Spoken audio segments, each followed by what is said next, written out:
আমি বন্ধুরা, তোমরা সবাই কেমন আছো? আমি আবার এসে গেছি একটা রেসিপি নিয়ে তোমাদের কাছে। এই যে এখানে দই দেখো, দইটাকে আমি খুব ভালো করে ফেটিয়ে নিয়েছি। রুম টেম্পারেচারে, মানে তোমার না ফ্রিজের থেকে নেওয়া করবে না খুব গরম, মানে যেরকম নাকি বাইরে থাকলে যেরকম হয় ওই ফ্রিজ থেকে নামিয়ে একদম টেম্পারেচার যখন নর্মাল হয়ে যাবে তখন নেবে। এই যে আমি 1 কাপ নিলাম দইটা। সুজি আমি এই যে চালনি দিয়ে চেলে নিয়েছি।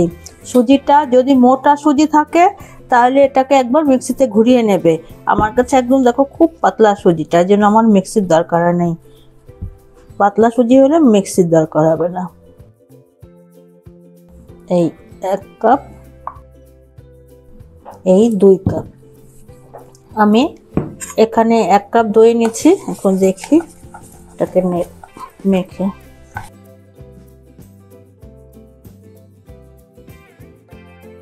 এইটুকুন সুজি আমি দিয়েই দিচ্ছি, আরে দই এটুকুন দই।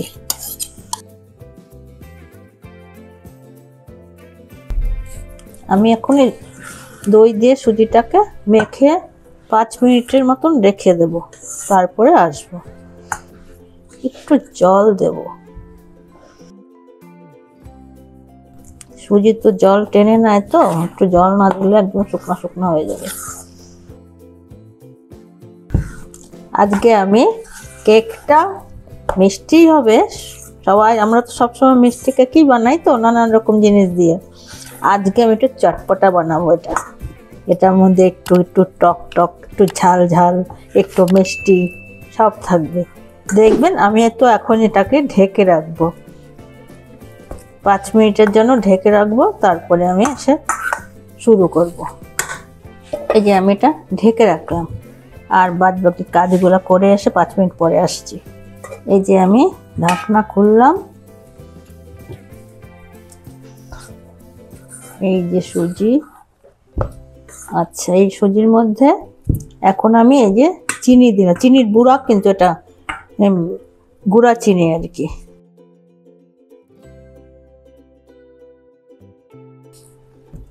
এই আমি তেল, এটা সাদা তেল, আপনারা বাটার ঘি যা ইচ্ছা দিতে পারবেন।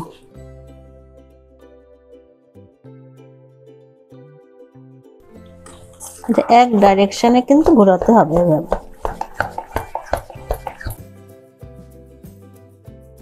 এই যে দুধ দিলাম একটু, নিরামিষ কেক তো একটু দুধ দই দিলে ভালো হয় আর কি।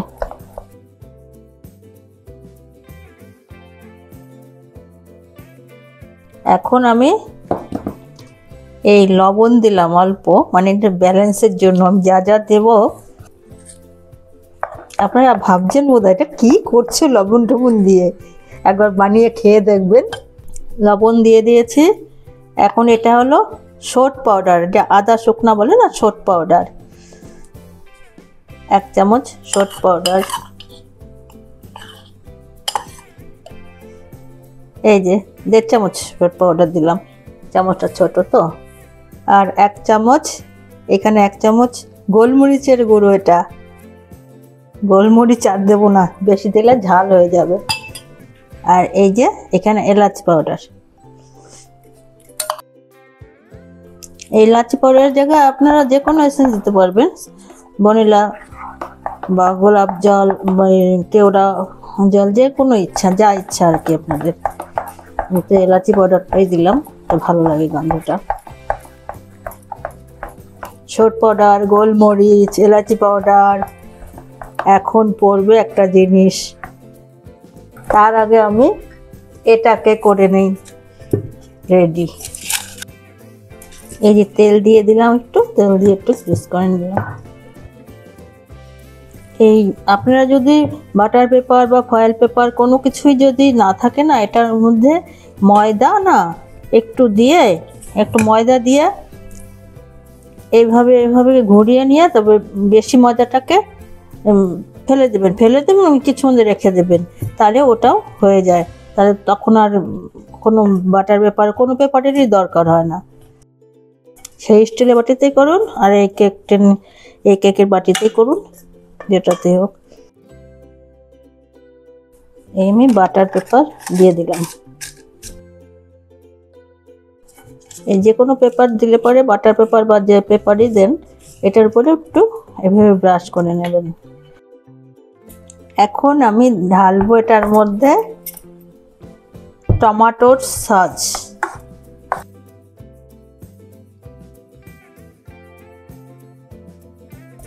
এখানে 2 চামচের মতন আমি নিলাম, পরিমাণ মতন বুঝে আপনারা ঢালতে পারবেন, যেরকম পরিমাণ নেবেন ওই বুঝে টমেটো সসটা দেবেন।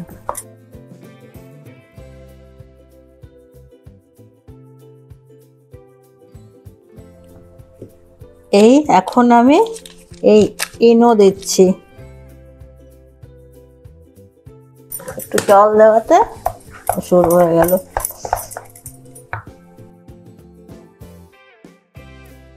আমি ঢেলে নিলাম।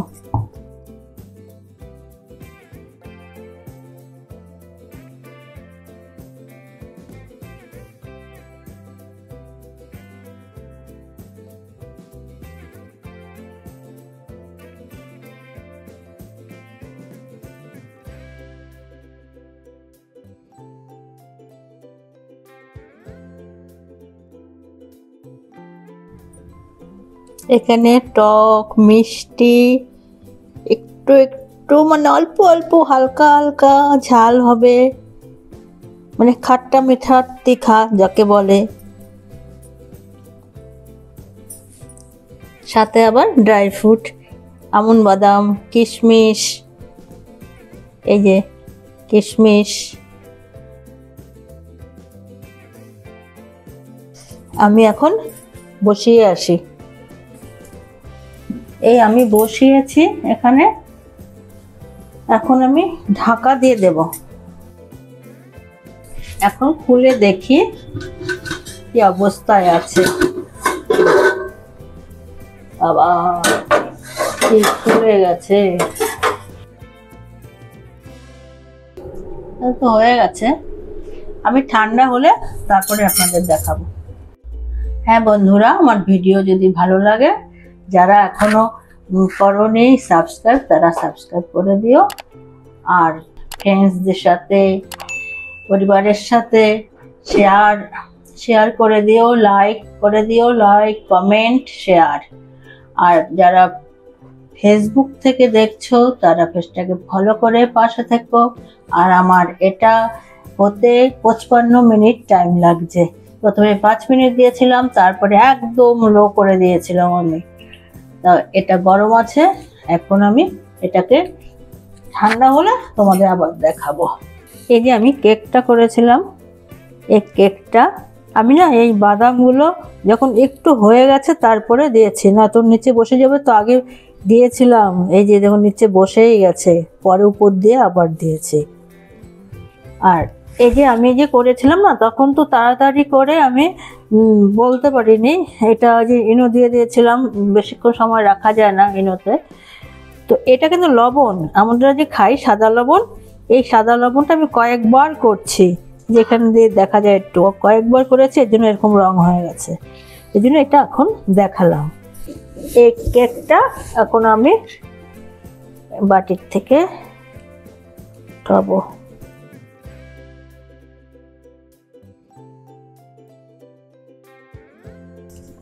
একবারে উঠে আসলো। কাগজটা কোথায়? এই কাগজটা এখানেই আছে, কাগজ সহ এটা খালি হয়ে গেছে বাটিটা। দেখ কি নরম হয়েছে, এই দেখুন কত নরম। এই এত সুন্দর রং হবে যে আমি নিজেও বুঝতে পারিনি। দেখুন এই যে টমেটো দেওয়াতে উপরে যে দিয়েছিলাম সব মিলে গেছে।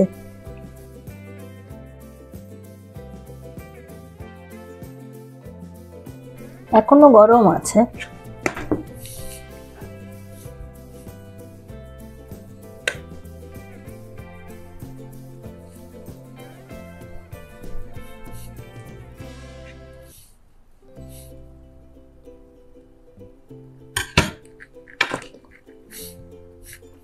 এই দেখুন এরকম জালিদার হয়েছে ভিতরটা।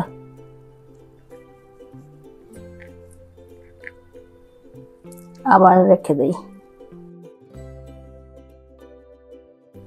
এই কতগুলো বাদাম একদম ভিতরে প্রথমে দিয়ে দিচ্ছিলাম, তো আপনাদের তখন দেখানো হয় নাই। আমি যখন দিয়েছিলাম তারপরে ঢাকা খুলে দিয়েছিলাম, সবগুলো ভিতরে ঢুকে গেছে। তারপরে যখন দেখি একবার ঢাকা খুলে দেখেছিলাম, তখন দেখি ঢুকে গেছে, ভিতরে চলে গেছে। তারপরে আবার উপর দিয়ে যেগুলা দিয়েছি এগুলাও দেখুন বসে গেছে একদম। এই আমার চটপটা কেক। এভাবে কেক বানিয়ে খেয়ে কমেন্টে বলবেন কেমন হয়েছে। নমস্কার বন্ধুরা, এখন আমি আসি।